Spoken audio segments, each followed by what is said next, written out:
जब भी हम बीपीएच, प्रोस्टेटाइटिस या बिनाइन प्रोस्टेटिक हाइपरट्रॉफी या बिनाइन प्रोस्टेटिक हाइपरप्लेसिया की बात करते हैं तो हमारे जहन में कुछ बेसिक सवाल उठते हैं जो आपके पास भी होते होंगे। पहला, इज़ इट क्योरेबल या फिर इसका इलाज केवल सर्जरी है। दूसरा सवाल, यदि इसको बिना सर्जरी के ठीक किया जा सकता है तो कैसे। होम्योपैथिक दवाइयाँ क्या इसमें इफ़ेक्टिव हैं। क्या होम्योपैथिक दवाइयों से बीपीएच पूरी तरह से ठीक किया जा सकता है। क्या होम्योपैथिक दवाइयाँ सेफ़ हैं बीपीएच के ट्रीटमेंट के लिए। क्या बीपीएच को ठीक करने के लिए और भी कोई प्रोसीजर है जिसको हम अडॉप्ट कर सकते हैं। क्या बीपीएच की वजह से, प्रोस्टेट की वजह से जो दिक्कत आती है उसको भी होम्योपैथिक दवाइयाँ ठीक कर लेती हैं। कौन से ऐसे केसेस होते हैं जिसमें सर्जरी रिक्वायर्ड होती है, कंपलसरी होती है। बीपीएच के ट्रीटमेंट में हमें क्या प्रिकॉशंस लेना चाहिए या फिर किस पैरामीटर्स का ध्यान देना चाहिए ताकि हमारा जो केस है वो सेफ हैंड में सही तरीके से ठीक होता रहे। और सबसे लास्ट सवाल, कितना समय लेता है और कितने ग्राम तक के प्रोस्टेट या प्रोस्टेटाइटिस या बीपीएच के केसेस ठीक हो जाते हैं कि इसका ट्रीटमेंट ओवरऑल सेफ़ है या फिर सर्जरी करवा देना चाहिए। और सबसे लास्ट सवाल, यदि बीपीएच या प्रोस्टेटिक हाइपरट्रॉफी और हाइपरप्लेसिया होम्योपैथिक दवाइयों से ठीक हो जाती है तो जो मार्केट में पेटेंट अवेलेबल हैं, जो ढेर सारे नामों से जिसमें ढेर सारी दवाइयां हैं, वो सेफ हैंड की दवाइयां हैं या फिर उससे ठीक हो जाता है या फिर आपको कोई और मेडिकेशन या कोई और तरीका अडॉप्ट करना चाहिए होम्योपैथी में जिस तरीके से आपका प्रोस्टेट हमेशा के लिए ठीक हो सके।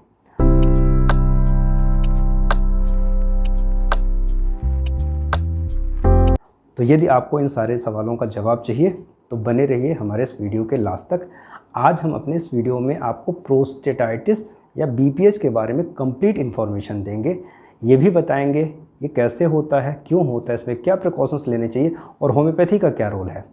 इस वीडियो के बाद आने वाले टाइम में जो हमारे प्रोस्टेट के केसेज हैं, जैसे जैसे वो ठीक होते रहेंगे उनकी भी वीडियो हम इसमें लिंक करते रहेंगे जिसको आप देख के ये समझ सकें कि प्रोस्टेट क्या होम्योपैथी से ठीक हो जाता है या नहीं हो जाता है। मैं डॉक्टर अतुल कुमार सिंह, निरामया होम्योपैथिक, अपने इस चैनल में स्वागत करता हूं। बने रहिए इस वीडियो के लास्ट तक, हम आपको प्रोस्टेट के बारे में कंप्लीट इन्फॉर्मेशन देंगे।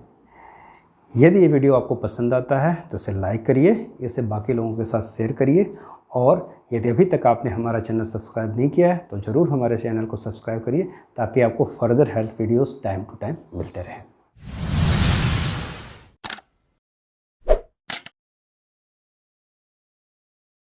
पहला सवाल, क्या होम्योपैथी में बीपीएच ठीक होता है। इसका सबसे और सटीक जवाब है हाँ और नहीं भी। एक लिमिट तक प्रोस्टेटाइटिस के केस होम्योपैथी में ठीक हो जाते हैं या फिर सेफर हैंड में बोलें तो यदि आदमी का पीएसए मार्कर लिमिटेड है, जो मैंने अभी शुरू में आपको बताया कि पीएसए मार्कर यदि एलिवेटेड है तो इमीडिएटली उसको सर्जरी के लिए रिकमेंड कर दीजिए, रिस्क मत लीजिए। पीएसए मार्कर यदि नॉर्मल लिमिट में है और प्रोस्टेट अप टू द 40 ग्राम का है तो वहाँ तक की होम्योपैथी की लिमिट दवाइयों की ठीक होती है।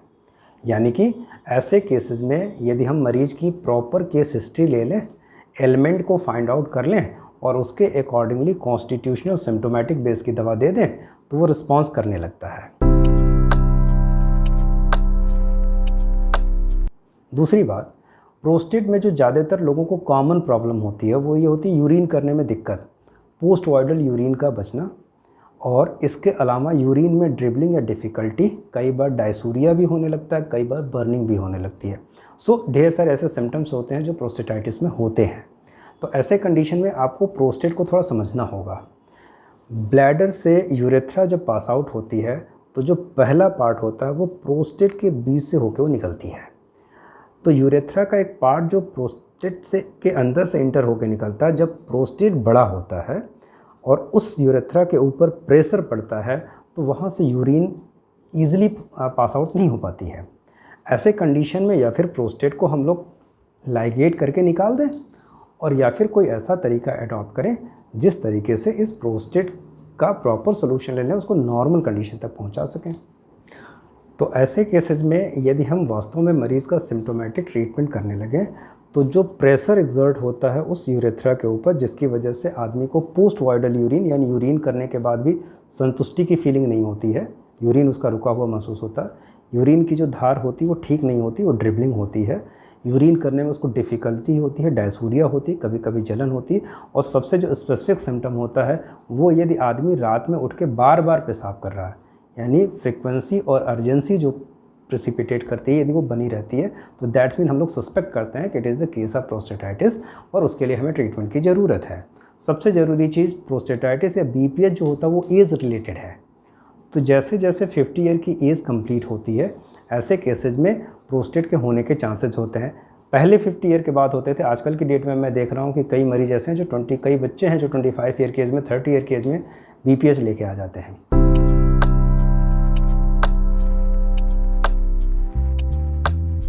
कॉजेज़ में रिकरेंट इन्फेक्शन, जेनेटिक प्रेडिस्पोजिशन, और इसके अलावा एज रिलेटेड जेनेटिक कंप्लेन मैंने बताया। तो there are so are multiple factors which are involve and which are associated with BPH.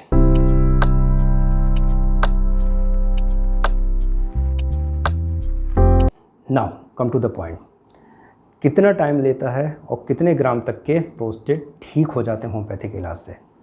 Normally जो हमने देखा है वो प्रोस्टेट जो है वो 40 ग्राम तक के केसेस में ईजिली ठीक हो जाते हैं, 60 ग्राम के भी ठीक हो जाते हैं, लेकिन वो कभी कभी होते हैं। ऐसे केसेस में कभी रिस्पांस हो भी जाता है, कभी नहीं भी होता है, लेकिन हमेशा हमें पीएसए मार्कर के साथ चलना चाहिए।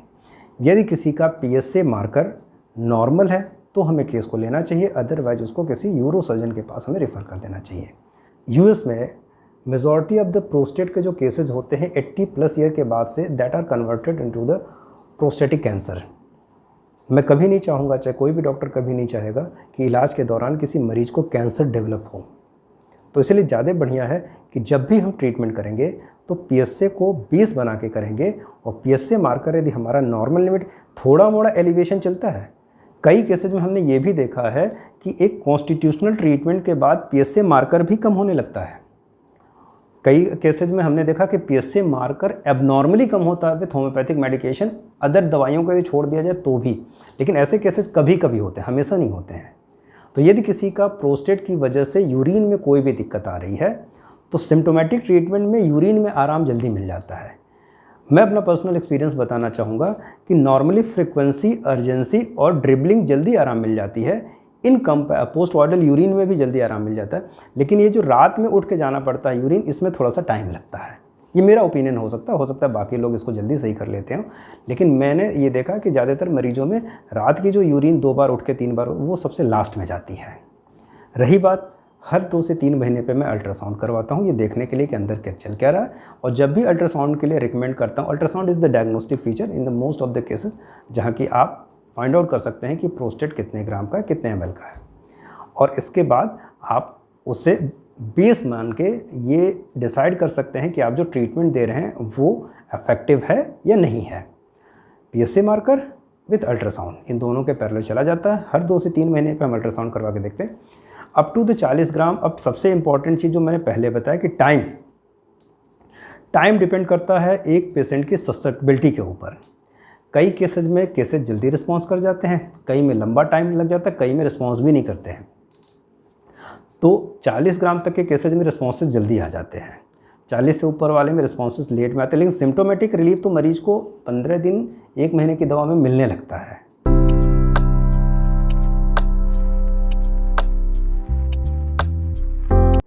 अब रही बात कि प्रोस्टेट क्या हमेशा के लिए ठीक हो जाता है, तो जैसा कि मैंने बताया कि it is age related process, age के साथ साथ ये आता है।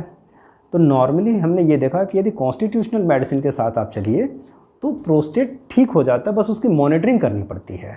मान लीजिए यदि हमने किसी मरीज़ का ट्रीटमेंट किया और प्रोस्टेट 45 ग्राम का था, हमने 1 साल 1.5 साल इलाज किया, प्रोस्टेट 17 ग्राम का हो गया, 20 ग्राम का हो गया, और आफ्टर देन मैंने मरीज़ को कुछ सजेशन दे के छोड़ दिया।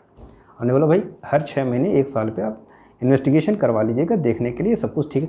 लास्ट में एसोरिक मेडिसिन देकर छोड़ा जाता है ताकि फिर दोबारा रीअकरेंसी ना हो, ये part of the homeopathic practice है। तो हमने मॉनिटरिंग तो मरीज के ऊपर कॉन्टिन्यूस बनाए रखी कि ऐसी कोई दिक्कत तो नहीं आ रही है। बाकी जब प्रोस्टेट का जो वेट है या फिर प्रोस्टेट का जो साइज़ है जब वो छोटा हो जाएगा तो जो उसकी वजह से जो रिलेटेड सिम्टम्स है उसमें आराम मिल जाता है, और ये आराम हमेशा के लिए बना रहता है। मॉनिटरिंग मस्ट है, अदरवाइज आगे आके दिक्कत हो सकती है। शुरुआत में मैंने बोला सबसे इम्पॉर्टेंट सवाल कि प्रोस्टेट के लिए जो मार्केट में पेटेंट दवाइयाँ हैं होम्योपैथी में वो कितनी इफ़ेक्टिव हैं। तो विश्वास मानिए होम्योपैथी की जो भी पेटेंट दवाइयाँ हैं वो बहुत अच्छा इफेक्ट करती हैं। दो बातें हैं जो आपको समझनी है, आप प्रोस्टेट का टेम्परोरी ट्रीटमेंट चाहते हैं या परमानेंट ट्रीटमेंट चाहते हैं। Temporary treatment in the sense prostate की जो भी पेटेंट दवाइयाँ मार्केट में अवेलेबल हैं आप उनको जब देना शुरू करेंगे नो डाउट आपको अल्ट्रासाउंड के रिपोर्ट में सिग्निफिकेंट रिड्यूस मिलेगा साइज़ में, और उसके अलावा जो सिम्टोमेटिक दिक्कत हो रही उसमें भी रिलीफ मिलेगा। एक समय के बाद से थोड़ा सा नॉर्मल हो जाएगा और जैसे ही आप दवा बंद करेंगे फिर वो उसी तरीके से प्रोसीड ऑन करने लगेगा।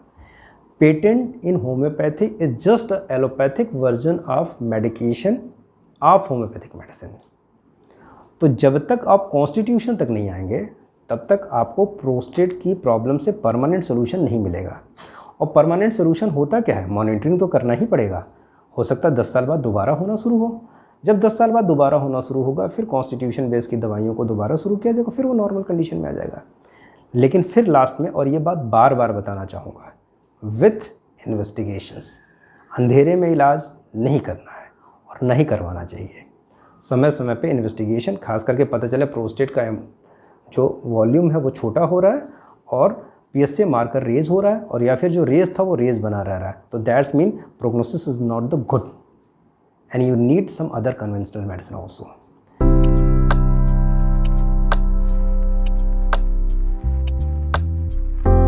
अब बात करते हैं कि क्या होम्योपैथी के अलावा कोई और थेरेपी है जिस तरीके से आप प्रोस्टेट को ठीक कर सकते हैं। मैं पिछले 2 सालों से इंटीग्रेटेड मेडिसिन पे काम कर रहा हूँ और मैंने इसमें होम्योपैथी के साथ न्यूट्रिशन और योगा को इंक्लूड किया है। मैंने मरीज़ को ठीक कर दिया, और मरीज़ को ठीक करना ही सबसे बड़ा टास्क नहीं होता, मरीज़ ठीक बना रहे ये भी बहुत इंपॉर्टेंट चीज़ होती है। तो ज़रूरी ये है कि यदि हमने किसी पेशेंट का ट्रीटमेंट किया, उसका प्रोस्टेट नॉर्मल कंडीशन में आ गया, तो मेडिकेशन पे हमेशा रखने की तुलना में क्यों ना हम उसे एक नॉर्मल प्रोसीजर बता दें जिस तरीके से को वो अडॉप्ट कर ले और हमेशा ठीक बना रहे। That's why here is the need of nutrition in yoga. Mostly पेशेंटों में हमने देखा जिनका ट्रीटमेंट आज से 2 साल पहले करा के मैंने छोड़ दिया था, और उनका फॉलोअप तो मैं करता रहता हूँ हर 6 महीने पे, और उनको यदि मैं नॉर्मल योगा थेरेपी पे जब मैंने डाला, that is disease based yoga therapy, वास्तव में प्रोस्टेट वाले मरीजों के लिए एक स्पेसिफिक सेगमेंट होता है जो हमारे इस वीडियो के लास्ट में शालिनी जी आपको बताएंगी कि प्रोस्टेट वाले मरीजों के लिए कौन कौन सी योगा की मुद्राएँ, आसन और प्राणायाम इम्पॉर्टेंट होता है।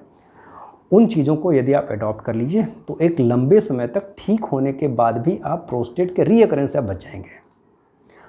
तो बीमारी को ठीक करना ही टास्क नहीं होता है, बीमारी को दोबारा होने से रोकना भी एक सबसे इम्पॉर्टेंट टास्क होता है। और होम्योपैथी ये मानती है कि रूट से यदि हम बीमारी को ठीक करें तो दोबारा नहीं होनी चाहिए। लेकिन यदि एज रिलेटेड इशू है तो नो डाउट आपको सर्टेन प्रिकॉशंस और certain change in the lifestyle आपको एडॉप्ट करना पड़ेगा जिस तरीके से आप बीमारी से बचे रहें। सो अब इस वीडियो के लास्ट में शालिनी जी आपको prostate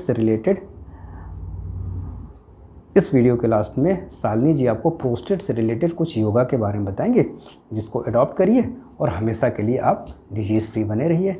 in the last, homeopathy is very effective in treatment of BPH और प्रोस्टेटाइटिस। ज़रूरत केवल इतनी है कि constitution based homeopathy, totality based constitution based symptomatic homeopathic medicine की, जिसकी वजह से ये प्रोस्टेट हमेशा के लिए ठीक हो जाए, नॉर्मल कंडीशन में आ जाए, और एक अच्छे न्यूट्रिशन, लाइफस्टाइल और योगा थेरेपी को अडॉप्ट करने के लिए जिसकी वजह से इसके रीअकरेंस को रोका जाए।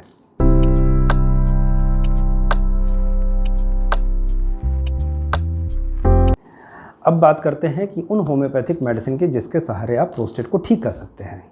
जैसा कि मैंने अभी इनिशियली थोड़ी देर पहले आपको बताया कि ढेर सारी मार्केट में पेटेंट दवाइयाँ अवेलेबल हैं, और ढेर सारी दवाइयों के नाम आपको बाहर एक फार्मासिस्ट भी बता देगा कि ये दवाइयाँ ले लीजिए। 2 कॉमन दवाइयाँ जो सबसे ज़्यादा इस्तेमाल होती हैं प्रोस्टेट के, और no doubt these are effective one also, उसकी डोजिंग भी मैं आपको बताना चाहूँगा। आराम उससे मिल जाएगा, सिग्निफिकेंट आराम मिल जाएगा। पहले नंबर पे जो दवा है उसका नाम है चीमाफिला। चीमाफिला मैं नॉर्मली लोगों को 3x और 10x में देता हूँ, लेकिन आपको क्यू पावर में मिल जाएगी। चीमाफिला क्यू में आप यदि 10 बूंद सुबह दोपहर शाम लेते रहिए आधे कप गुनगुने पानी में खाना खाने के बाद, तो आपको प्रोस्टेट में काफ़ी सिग्निफिकेंट आराम मिल जाएगा। दूसरी दवा जो मैं बताना चाहूँगा वो मोस्ट फेवरेट और ज़्यादा लोगों द्वारा यूज़ की गई दवा, दैट इज़ द सबल सेरोलाटा। सबल सेरोलाटा को यदि आप 10 बूंद सुबह दोपहर शाम आधे कप गुनगुने पानी में आप खाना खाने आफ्टर द मील लेते रहिए, तो इस दवा से भी आपको बहुत अच्छा इफेक्ट मिल जाएगा। सिम्टोमेटिक आराम भी मिलेगा और क्यूरेटिव आराम भी मिलेगा। तीसरी दवा जो मैं बताना चाहूँगा वो महीने में एक बार लेनी है, और that is the conium maculatum. Conium maculatum की 5 बूंद 1 चम्मच पानी में आप महीने में 1 डोज लीजिए। महीने में फिर दोबारा उसे रिपीट मत करिएगा, यानी हर महीने में आप एक बार कोनियम मैक 1000 पोटेंसी की 5 बूंद 1 चम्मच पानी में इस्तेमाल करेंगे खाली पेट। वो किसी दिन संडे का टाइम बना लीजिए, ज़्यादा बेटर रहेगा। इन दवाइयों के अलावा, जैसा कि मैंने बताया, पेटेंट और इन मदर डेंजर की दवाइयों के अलावा यदि वास्तव में हमें प्रोस्टेट का सही इलाज करना है तो हमें कॉन्स्टिट्यूशन बेस की होम्योपैथिक दवाइयों पे जाना पड़ेगा। मरीज की टोटलिटी लेनी पड़ेगी, उसके जनरल सिम्टम, उसके पर्टिकुलर सिम्टम, उसके डिजीज सिम्टम, उसकी SSUP, उसके मेंटल सिम्टम, उसके एलिमेंट, इन सारी चीज़ों की टोटलिटी बना के जब केस को रिपर्टराइज करके हम दवा देंगे, वो दवा होगी जो उसे प्रॉपरली और परमानेंटली ठीक करेगी और रीअकरेंसी को रोकेगी। सो आप जहाँ भी हैं, जिस जगह भी हैं, एक अच्छे होम्योपैथिक डॉक्टर को फाइंड आउट करिए और उस डॉक्टर से हिस्ट्री देके एक प्रॉपर होम्योपैथिक ट्रीटमेंट लीजिए। नो डाउट प्रोस्टेट के केसेस में होम्योपैथिक का बहुत अच्छा रोल है, और यदि आप परसेंटेज में जानना चाहते हैं तो मोर देन 60 to 70% केसेस को होम्योपैथी से एक प्रॉपर ट्रीटमेंट के थ्रू ठीक किया जा सकता है। BPH, प्रोस्टेटाइटिस या बेनाइन प्रोस्टेटिक हाइपरप्लेसिया या हाइपरट्रॉफी हमारे बगल में हमारे सबसे पुराने पेशेंट में से एक हैं, और 10 सालों का 8 से 10 सालों से ये मेरे कंसल्टेशन में है। शुरू में हमारे पास जो दिक्कत लेके आए थे उसमें इनको प्रोस्टेट ग्लैंड इलाज थी, जिसकी वजह से फ्रीक्वेंट मैच्योरेशन हो रहे थे, स्टोन्स पड़ी हुई थी, और उसके अलावा एक टिपिकल टाइप की दिक्कत हो रही थी जिसमें किडनीज में सिस्ट डेवलप हो रहे थे। वेरी फर्स्ट टाइम जब इन्होंने अपना अल्ट्रासाउंड करवाया तो गोरखपुर की रिनाउंड डॉक्टर से करवाया, मैं नाम नहीं बताऊंगा, मैं त्रिपाठी सर को बोलूँगा तो अपना नाम बताऊँगा, उनका नाम बताया डॉक्टर साहब का। तो उन्होंने बोला सिस्ट तो एज के साथ डेवलप होता रहता है, और उसके अलावा जो प्रोस्टेट है इसके लिए किसी आप न्यूरोलॉजिस्ट से कंसल्ट कर लीजिए, क्योंकि होम्योपैथिक डॉक्टरों के ऊपर जल्दी कोई यकीन करता नहीं। उसके बाद मैंने रिकरेंट हर 6 महीने पे 4 महीने पे मैं दोबारा अल्ट्रासाउंड करवाता रहा। नॉर्मली हम ये नहीं दावा करते हैं कि किडनी की सिस्ट जाती है, लेकिन कुछ केसेस में रिस्पॉन्स कर जाती है दवाइयाँ। तो किडनी की सिस्ट धीरे धीरे करके रिड्यूस होकर काफ़ी छोटी हो गई। तो डॉक्टर साहिबा को ये बोलना था कि कभी कभी कुछ केसेस में ऐसे हो जाते हैं। तो आजकल की डेट में एलोपैथिक ट्रेंड में बहुत मुश्किल होता है किसी को क्रेडिट देना, खासकर के होम्योपैथिक डॉक्टर को, यदि कोई वो दवा दे रहा है और उसे कोई रिस्पॉन्स कर रहा है। एलोपैथिक में ऐसा मानते ही नहीं है कि सिस्ट सही होती है, तो उसमें कोई मतलब नहीं। खैर, मैं इलाज सिस्ट का नहीं कर रहा था, मैं प्रोस्टेट का कर रहा था। 8 सालों के इलाज में प्रोस्टेट की साइज़ काफ़ी हद तक रिड्यूस हो गई है। हाँ, ये बात भी सही है कि रह के थोड़ी मोड़ी दिक्कतें कभी कभी आती रहती हैं। दिक्कतों के टर्म में क्या है कि कभी कभी यूरिनेशन की फ्रिक्वेंसी बढ़ जाती है, कभी कभी रात में उठ के यूरिन जाना पड़ता है, फिर दवाइयाँ थोड़ी सी चेंज हो जाती है, फिर कंडीशन स्टेबल हो जाती है। ओवरऑल इन सारी बातों के कहने का पर्पज़ क्या है? कहने का पर्पज़ ये है कि अभी मैं आपको एक साइट का एड्रेस बता रहा हूँ, वहाँ जरूर पढ़िएगा उस पर। सेंटर फॉर डिजीज़ कंट्रोल, ये गवर्नमेंट ऑफ यूएस की मोस्ट ऑथराइज्ड बॉडी है, और इनके बारे में हेल्थ अपडेट्स जाते रहते हैं किसी भी बीमारी के बारे में। यूएस में प्रोस्टेटाइटिस 60 ईयर के बाद से सबसे कॉमनेस्ट बीमारी है, और 80 ईयर तक जाते जाते या 90 ईयर तक जाते जाते more than majority of the people, approximate जहाँ तक हमें याद है कि मोर देन 50% लोग कैंसर से सफ़र करने लगते हैं, प्रोस्टेटिक कैंसर हो जाता है। जैसा कि मैंने इस वीडियो में मैंने बताया आपको कि जब भी कभी मरीज़ का प्रोस्टेटाइटिस या BPH का केस लिया जाता है तो समय समय पर आप उसको PSA मार्कर जरूर करवाते रहिए, ये देखने के लिए कि कहीं अब नॉर्मल चेंजेस तो नहीं आ रहे, केस कैंसर की तरफ तो नहीं जा रहा। तो होम्योपैथिक ट्रीटमेंट में दो चीज़ें सबसे ज़रूरी होती हैं। पहली बात, केस सेफ हैंड में रहना चाहिए, कॉम्प्लिकेशन नहीं आना चाहिए, और केस ठीक होना चाहिए। तो अभी तक पिछले 8 सालों में सर का PSA मार्कर हमेशा अंडर लिमिट रहा है, प्रोस्टेट की साइज अंडर लिमिट रही है, स्टोन बनती बिगड़ती रही है, ऐसा मेरा कुछ कभी आ जाती कभी चली जाती, तो उसके लिए दवा देना पड़ता है। और जो सिम्टोमेटिक प्रॉब्लम है, frequency, urgency and precipitation, till now अभी तक यदि फ्रिक्वेंसी बढ़ी भी है तो एक चीज़ अभी तक नहीं है, पोस्ट वाइडल यूरिन। कभी भी त्रिपाठी सर को ये नहीं लगा होगा कि यूरिन करने के बाद अंदर अभी कुछ बचा हुआ है। तो ये कुछ कॉमन चीज़ें हैं जो मैं बताना चाहता। अब मैं त्रिपाठी सर से खुद मैं पूछना चाहूँगा जो पिछले 8 सालों के इलाज में उन्होंने फील किया और जो मैसेज आपको देना चाहिए। जी sir.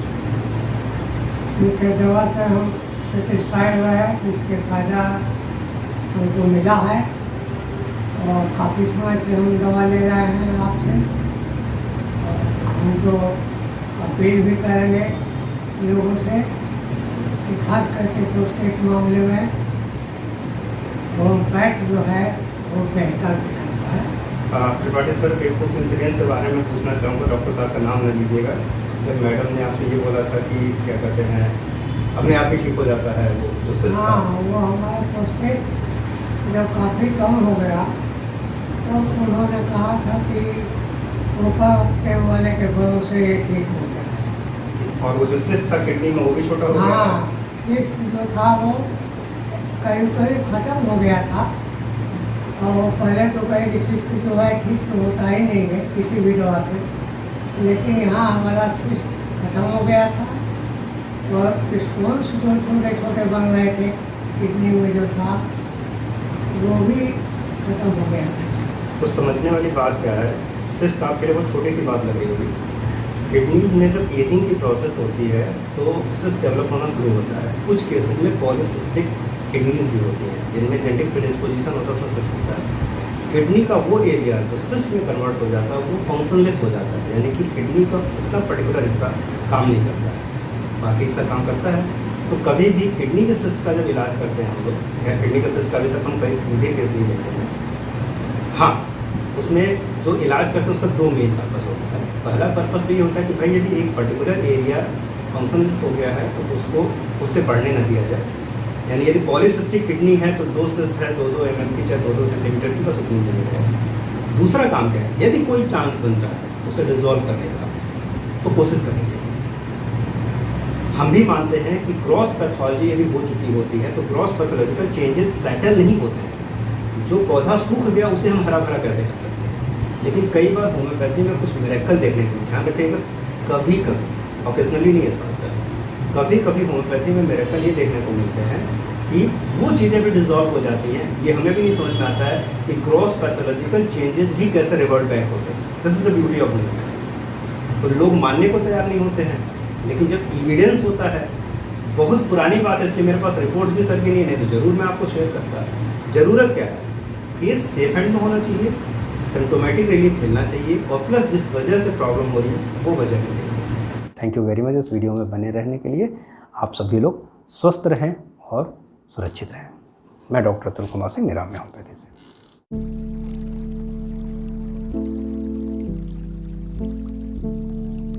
Hello everyone, my name is Shalini Chaube. I am yoga instructor at Niramya Homeopathy.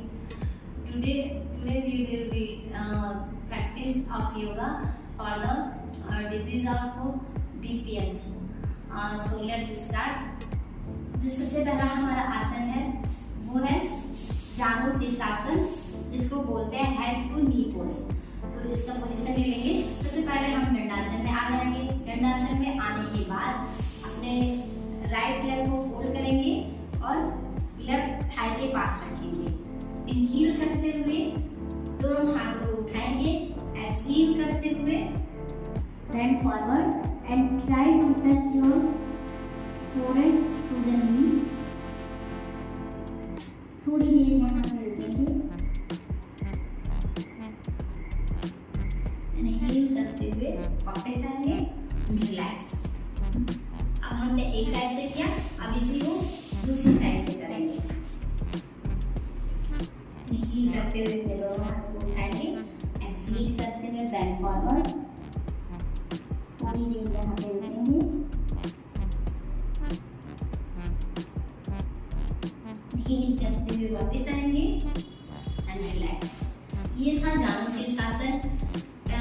करने से ये हमारे पैल्विक रीजन और हमारे एब्डोमिनल रीजन को मसाज करता है, including the liver, spleen, pancreas. अब दूसरा आसन करेंगे। दूसरा आसन है बद्ध कोणासन। बद्ध कोणासन जिसको बटरफ्लाई आसन बोलते हैं। बद्ध कोणासन करने के लिए हम पोजीशन ले लेते हैं। पैर को ऐसे रखेंगे, पंजे दोनों अपने हथेलियों से ऐसे लॉक करेंगे। थोड़ी देर के लिए इस पोजीशन में रहेंगे। ये आसन हमारे पैल्विक रीजन के लिए है।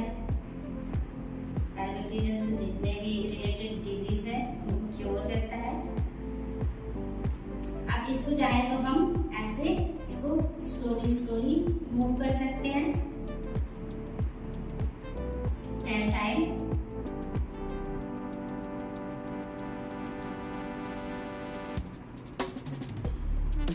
Then relax.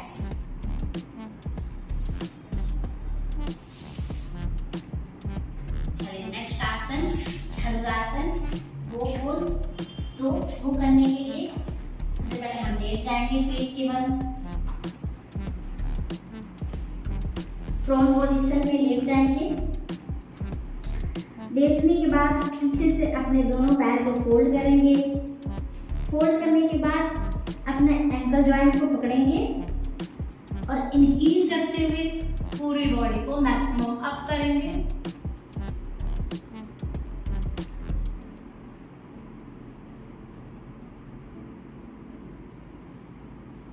धीरे से वापस एंड रिलैक्स। नेक्स्ट आसन करने के लिए हम पीठ के बल लेट जाएंगे।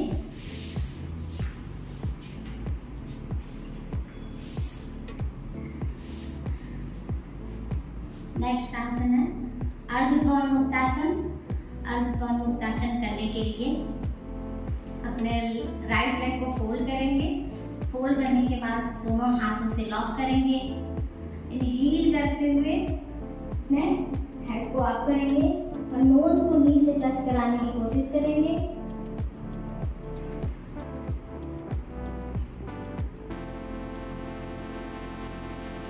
Slowly come back and relax. अब लेफ्ट लेग से करेंगे सिंहासन को। लेफ्ट लेग को फोल्ड करेंगे, अपने दोनों हाथों से लॉक करेंगे, हील रखते हुए अपने नोज को नी से टच कराने की कोशिश and hold. Slowly come back. अब लेफ्ट साइड तरफ लेते हुए धीरे से उठ के बैठ जाएंगे। तो ये जितने भी आसन थे पैल्विक रीजन और एब्डोमिनल रीजन से रिलेटेड आसन थे। इसको करने से हमारा बीपीएस क्योर होता है, इसलिए ये आसन करते हैं। आज के लिए बस इतना ही। धन्यवाद।